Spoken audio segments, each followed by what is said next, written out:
Hello friends, આજે જે ચર્ચા કરવા જઈ રહી છે તેની અંદર ચાર ટોપિકની ચાર સબ ટોપિક કેના તો કે એક્ટિવ અને પેસિવના ચાર સબ ટોપિકની ચર્ચા કરીશું. તેની અંદર ક્યાં ક્યાં તો કે simple interrogative sentence, negative sentence અને હાઉ મેની અને હાઉ મચ આ બંને શબ્દોનો એટલે કે WH વર્ડ જે છે તેનો અભ્યાસ આપણે કરીશું. તો ચાલો જોઈએ તેને સિમ્પલ અને સરળતાથી. બરાબર, તો તેની અંદર સૌપ્રથમ જે છે તે કઈ કઈ બાબતની ચર્ચા કરશું તો કે નેગેટિવ સેન્ટેન્સીસ, પછી ઇન્ટ્રોગેટિવ, હાઉ મેની અને હાઉ મચ. બરાબર, તો સૌપ્રથમ નેગેટિવ સેન્ટેન્સ છે તેની ચર્ચા કરીએ. આના અગાઉ આપણે શીખી ગયા છીએ. શું શીખ્યા છીએ તો કે ભાઈ આનો ઉપયોગ કઈ રીતે કરવો. બરાબર, તો તેના વિશેની જે ચર્ચા કરી છે તેની અંદર આગળ વધીએ અને તેમાં જોઈએ તો ખ્યાલ આવશે કે ભાઈ શું છે તો કે સૌપ્રથમ સિમ્પલ વાક્ય જે છે એની આપણે ચર્ચા કરી હતી. કઈ તો કે કર્તા પ્લસ ક્રિયાપદ પ્લસ કર્મ, આ ત્રણના આધારે આપણી વાક્ય રચના રચાયેલી છે. કર્મને આપણે આગળ લીધું હતું એટલે કે કર્મ અહીંયા આવી જાય છે, પછી સહાયકારક ક્રિયાપદ આવે છે, ત્યાર પછી ભૂત કૃદંત આવે છે, પછી બાય કરીને શું આવે છે તો કે કર્તા આવે છે. આ વાક્ય રચનાને આધારે આપણે શીખ્યા હતા કે સિમ્પલ વાક્ય જે છે તેનું કઈ રીતે એક્ટિવમાંથી પેસિવમાં રૂપાંતર થાય છે. તો આજે એને આપણે નકાર વાક્યમાં કઈ રીતે થશે તેની ચર્ચા કરીએ. તો સૌપ્રથમ એક્ઝામ્પલ છે તેના આધારે ડાયરેક્ટ આપણને ખ્યાલ આવશે. ચાલો એને જે ચર્ચા કરીએ. તો સૌપ્રથમ example, he did not open the door. અહીંયા આ કર્તા છે, પછી ઓપન છે આપણું મુખ્ય ક્રિયાપદ છે, અને ધ ડોર તે શું છે આપણું કર્મ. બરાબર, તો આના આધારે આપણે નક્કી કરશું કે કઈ રીતે વાક્યની આગળ વધવું. ચાલો, તો સૌપ્રથમ ધ ડોરને આગળ લઈશું તો શું થશે ધ ડોર. હવે કાળ કયો છે તો કે ભૂતકાળ, તો સહાયકારક ક્રિયાપદ તરીકે આપણે વોઝ અથવા વર લઈશું તો અહીંયા થશે વોઝ. ત્યાર પછી નકાર વાક્ય છે તો નોટ લીધું, ધ ડોર વોઝ નોટ, અને પછી જે ક્રિયાપદ છે તેનું ભૂતકૃદંત રૂપ શું થશે ઓપનનું તો કે ઓપન્ડ, અને પછી બાય કરીને અહીંયા કરતા છે તો આપણે એની કર્મ વિભક્તિ તરીકે શું છે તો કે બાય હીનું હિમ. બરાબર, આ પ્રમાણે બીજું વાક્ય જોઈએ, she does not write the letter. The લેટરને આગળ લઈએ આપણે, ધ લેટર કાળ કયો છે તો કે ડઝ આવ્યું, સાદું વર્તમાન કાળ, તો એમ ઇઝ આ, અહીંયા આવશે ઇઝ. શા માટે તો કે લેટર છે તે એક વચન છે. ધ લેટર ઇઝ, પછી નકારનું નોટ, અને રાઇટ છે તેનું ભૂતકૃદંત શું થશે રિટર્ન. ત્યારબાદ કર્તાને જોડવાનું કોના વડે તો કે બાય વડે, બાય, અને કર્તા કોણ છે સી, તો સી નું શું થઈ જશે તો કે હર. બરાબર, નેક્સ્ટ વન જઈએ, the students are not making noise. અહીંયા આપણે કર્તા તરીકે સ્ટુડન્ટ્સ છે, મેકિંગ ક્રિયાપદ છે, અને નોઇઝ છે તે આપણું કર્મ. તેની સાથે નોંધવા જેવી બાબત એ છે કે ચાલુ કાળનું વાક્ય છે. બરાબર, તો નોઇઝને આગળ લઈએ, નોઇઝ. હવે એક વચન છે, શું આવશે નોટ. નોઇઝ ઇઝ નોટ, પછી બી ઉમેરવાનું થશે, અને બી ઉમેરીએ ત્યાર પછી એની પાછળ આઈએનજી મૂકવાનું થાય. શા માટે તો કે ચાલુ કાળનું વાક્ય છે તો આની અસર અહીંયા દેખાડવી પડે. ક્રિયાપદ છે મેકિંગ, તો મેકિંગનું મેક, અને એનું ભૂતકૃદંત થશે મેડ. બરાબર, MADE. ચાલો, ત્યાર પછી બાય કરીને આપણું કરતા કોણ છે તો કે ધ સ્ટુડન્ટ્સ. તો અહીંયા લઈશું the students, by the students.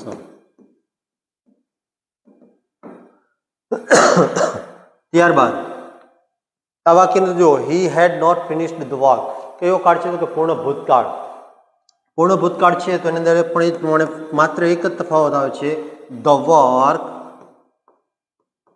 પછી અહીંયા જે છે તે હેડનું હેડ એમનમ, નોટનું નોટ, અને હવે પૂર્ણકાળને ધ્યાનમાં રાખીને બીનું કયું રૂપ વિવરણ થશે તો કે બીનો, અને ત્યાર પછી ફિનિશ્ડ, અને બાય કરીને કોણ છે તો કે હી, હીનું શું થઈ જશે તો કે હિમ. બરાબર, તો આ પ્રમાણે નેક્સ્ટ વાક્ય, they have not cleaned the room. અહીંયા ફરી વખત પૂર્ણ વર્તમાન કાળ હેવ આવ્યું છે અને ક્લીન આવ્યું છે, એટલે તો શું આવશે? The room has. હેવની જગ્યાએ શું થઈ જશે? તો કે હેઝ નોટ, પછી ભૂતકૃદંતનું રૂપ બીન, અને આ આપણું મુખ્ય ક્રિયાપદ છે તેનું ભૂતકૃદંત શું થશે? તો કે ક્લીન્ડ, અને બાય કરીને શું આવે? અહીંયા ધેયનું થઈ જશે ધેમ.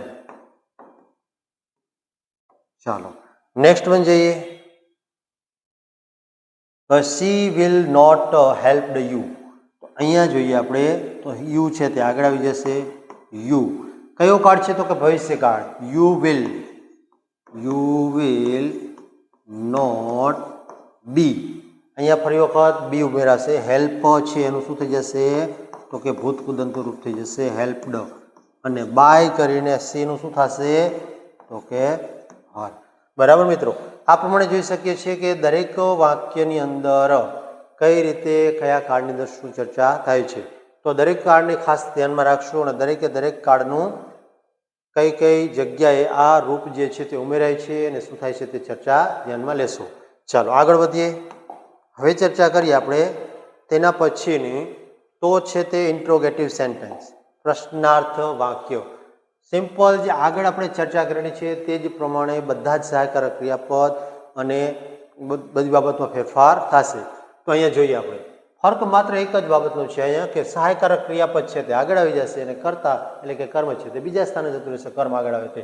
તો અહીંયા આર જે છે તે કોને ધ્યાનમાં રાખીને? તો કે હવે આર જે છે અત્યારે એક યુ હતું તો આર વપરાયું હતું, પરંતુ આ મૂવી છે તે આગળ આવશે. ધ મૂવી આગળ આવે તો તેની જગ્યાએ મૂવી છે એટલે શું થશે? તો કે ઇઝ થઈ જશે. Is the movie. પછી ચાલુ કાળ છે તો શું ઉમેરવાનું થશે? બીંગ, અને બીંગ પછી વોચનું ભૂતકૃદંત શું થશે? તો કે વોચડ બાય.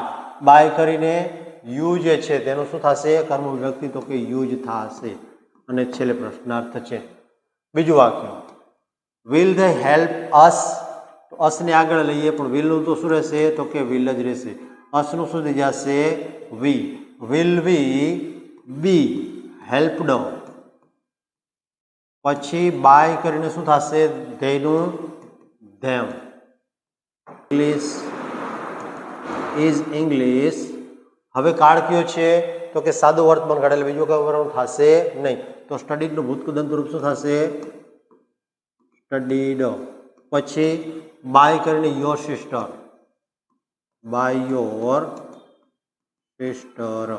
ઓકે, ચાલો નેક્સ્ટ જઈએ. Have you seen this film. પૂર્ણ વર્તમાન કાળનું વાક્ય છે તો હેવની જગ્યાએ શું થઈ જશે? તો કે શા માટે? તો કે ધીસ ફિલ્મ છે એક વચન છે. Has this film. પછી શું થશે? તો કે બીન, અને સીનનું ભૂતકૃદંત તો સીન જ છે, ઓલરેડી ભૂતકૃદંત છે. બાય કરીને શું થશે? યુનું યુ થઈ જશે. ચાલો, did she send the mail email. બરાબર, તો અહીંયા ડીડ છે ભૂતકાળનું વાક્ય છે તો વોઝ અથવા વેર લેવાનું થાય. ઈમેલ જે છે તે ધ મેલ એક વચન છે એટલા માટે આપણે લીધું છે વોઝ ધ ઈમેલ. હવે સેન્ડનું શું થઈ જશે? તો કે સેન્ટ. પછી બાય કરીને સી નું થશે હર. બરાબર. Next sentence, is the boy drawing a picture. બરાબર, તો અહીંયા શું થશે? અ પિક્ચર જે છે આગળ લઈએ તો ઇઝનું ઇઝ જ આવશે. Is a picture. પછી ચાલુ કાળ હોવાના કારણે શું આવી જશે? તો કે બીંગ, અને ડ્રો છે તેનું ભૂતકૃદંત શું થશે? ડ્રોન બાય કોની જે શું છે? તો કે ધ બોય. ચાલો, તો આ છે આપણા પ્રશ્નાર્થ વાક્ય. કઈ રીતે તમે ત્યાં એકટીમાંથી પેસિવમાં રૂપાંતર આપણે જોયું. હવે આગળ વધીએ, તેની અંદર ચર્ચા કરીશું આપણે કેની? તો કે હાઉ મેની અથવા તો હાઉ મચની. બરાબર, અહીંયા જે ચર્ચા કરવાની છે તે બંને વાક્યો છે આપણી પાસે. કયા છે? તો કે હાઉ મેની અને હાઉ મચ. હવે એની થોડી વાક્ય રચનાની પહેલાં ચર્ચા કરીએ કે વાક્ય રચના થોડી અલગ પડે છે, તેની ચર્ચા કરીએ. તો આપણી પાસે વાક્ય છે how many books does she use. તો અહીંયા જે આ વાક્ય જે છે તેની અંદર વાક્ય રચનામાં શું છે તો કે બંનેની વાક્ય રચના સમાન છે. તો પહેલા વેલી આ એક્ટિવ વોઇસની વાક્ય રચના છે. શેની તો કે એક્ટિવની. WH શબ્દ આવે છે, પછી નામ, પછી સહાયકારક ક્રિયાપદ, પછી કર્તા ક્રિયાપદ એટલે કે મુખ્ય ક્રિયાપદ, આને મુખ્ય ક્રિયાપદ અને અન્ય શબ્દ, છેલ્લે પ્રશ્ન છે. તો આ પ્રમાણેની વાક્ય રચના એક્ટિવની છે. અને તે જ પ્રમાણે અહીંયા પેસિવ વોઇસની વાક્ય રચના જોઈએ તો પેસિવ વોઇસની વાક્ય રચનામાં WH શબ્દ તો જેમનો તેમ રહેશે, પણ અહીંયા શું આવી જશે તો કે કર્મ આવી જશે. ત્યાર પછી અહીંયા સહાયકારક ક્રિયાપદ, પછી ભૂતકૃદાંત, બાય, કર્તા, અન્ય શબ્દ અને પ્રશ્નાર્થ ચિહ્ન. બરાબર. તો આ પ્રમાણે વાક્ય રચનામાં થોડો તફાવત આવે છે તે જોઈએ આપણે. સૌપ્રથમ આનું એક્ઝામ્પલ લઈએ. માની લ્યો કે હાવ છે તો શું કહીશું કે હાવ મેની. નામ લઈએ તો કહીએ બોયઝ, હાવ મેની બોયઝ. પછી સહાયકારક ક્રિયાપદ તરીકે આર. પછી કર્તા તરીકે અહીંયા આપણે કર્તા તરીકે કંઈ ઉમેરવાની જરૂર નથી. શા માટે તો કે અહીંયા તેની જરૂર નહીં પડે. પછી હાઉ મેની બોયઝ આર, અહીંયા ક્રિયાપદ છે એટલે શું થશે playing. How many boys are playing. પછી અન્ય શબ્દ અત્યારે લેતા નથી. હવે આ જ વાક્ય છે તેનું પેસિવમાં રૂપાંતર કરે એટલે ખ્યાલ આવશે. ચાલો શું કરશું અહીંયા તો કે હાઉ મેની તો પહેલાં એમનો આવશે તો શું કહીશું હાઉ મેની. આ કાળ કયો છે તો કે ચાલુ કાળ છે, ચાલુ વર્તમાન કાળ. તો આપણે શું કહીશું how many boys, how many બોયઝનું બોયઝ રહેશે, હાઉ મેની બોયઝ. પછી આર અને અહીંયા કરશું શું કરશું being played. How many boys are being played, કેટલા બાળકો અથવા તો છોકરાઓ રમી રહ્યા છે. હવે ઉપરનું વાક્ય છે તેની ચર્ચા કરીએ. બરાબર. આ જ વાક્ય છે તેને લઈએ, તેનું પેસિવમાં કઈ રીતે રૂપાંતર થશે. તો શું કહીશું અહીંયા કે how many books, how many books. સાદો વર્તમાન કાળ છે તો આર લઈએ, હાઉ મેની બુક્સ આર. પછી આ વાક્ય છે એટલે કે ક્રિયાપદ છે તેને આગળ લઈએ, how many books are used. શું કહીશું અહીંયા યુઝડ અને બાય કરીને સી છે તેને શું કરશું હર. બરાબર. તો આ પ્રમાણે પછી આ બીજું વાક્ય છે તેને જોઈએ તે જ રીતે. અહીંયા શું કીધું how much oil, how much, તો હાઉ મચ ઓઇલ વોઝ. પછી શું ઉમેરવાનું થાય તો કે being, how much oil was being. હવે અહીંયા બાય છે તેનું ભૂતકૃદંત રૂપ શું થશે બોટ, બોટ. અને ફરી વખત બાય કરીને કોણ ખરીદે છે તો કે કવિતા, બાય કવિતા. બરાબર. તો આ પ્રમાણે જોઈ શકીએ છીએ એકદમ સિમ્પલ વાક્ય જે છે તેનું એક્ટિવમાંથી પેસિવમાં કઈ રીતે રૂપાંતર થાય છે. ચાલો હવે એના પછી આગળ જઈએ તો તેના એક્ઝામ્પલની ચર્ચા કરીએ. તો એક્ઝામ્પલ છે તેમાં જોઈએ. સૌપ્રથમ how many apples did she it. તો અહીંયા શું કહેશું હાઉ મેનીનું હાઉ મેની. પછી એપલ્સ છે તો એપલ્સના એમનેમ રહેશે. હાઉ મેની એપલ્સ કાળ કયો છે તો કે ભૂતકાળ છે એટલા માટે વોઝ અથવા વર આવે. તો અહીંયા વર આવશે કે વોઝ એ ચેક કરવાનું છે. હાઉ મેની એપલ્સ વર. પછી અહીંયા ઇટન, ઇટનું શું થઈ જશે eaten by her.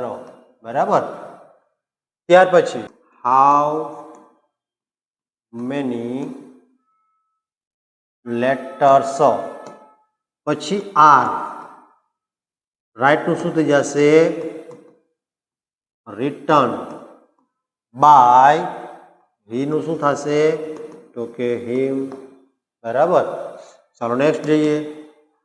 How many chairs has they arranged. તો અહીંયા શું થશે હાઉ મેનીનું હાઉ મેની રહેશે પહેલા આવેલું how many chairs.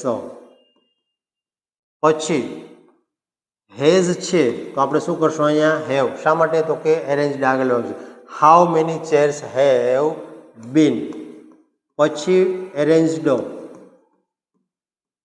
Arranged by ધેયનું શું થઈ જશે ધેમ, અરેન્જડ બાય ધેમ. ચાલો ત્યારબાદ how many questions will the teacher ask. તો હવે અહીંયા શું કરશું અહીંયા તો કે હાઉ મેની ક્વેશ્ચન્સ વિલ પછી શું ઉમેરવાનું તો કે બી અને આસ્ક જે છે એનું શું થઈ જશે તો કે આસ્કડ અને બાય કરીને ધ ટીચર. ચાલો નેક્સ્ટ જઈએ. How many books are the children reading? ચાલુ કાળનું વાક્ય છે તો શું કહેશું? હાઉ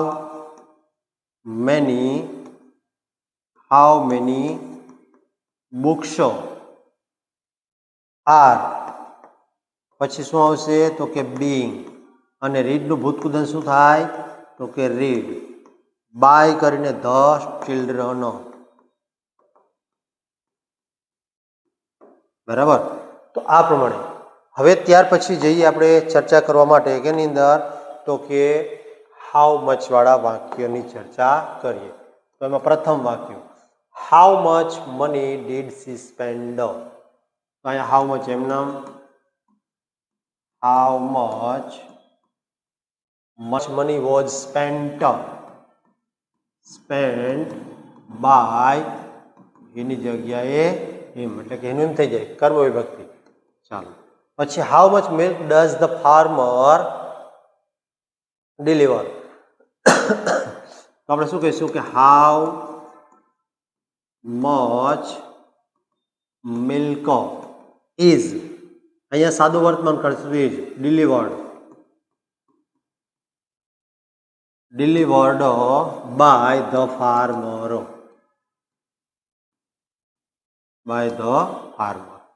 ચાલો નેક્સ્ટ જોઈએ. How much work has he completed?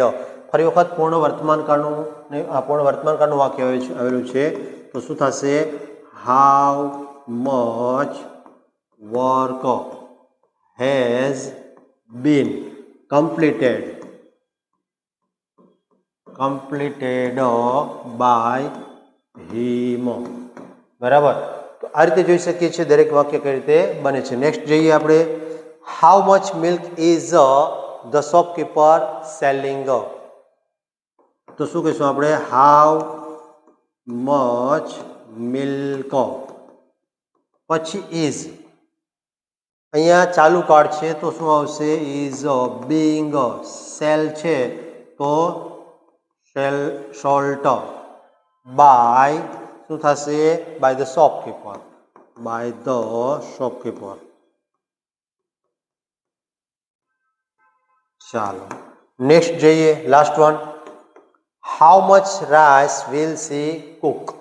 કયો કાળ છે તો કે ભવિષ્ય કાળ છે.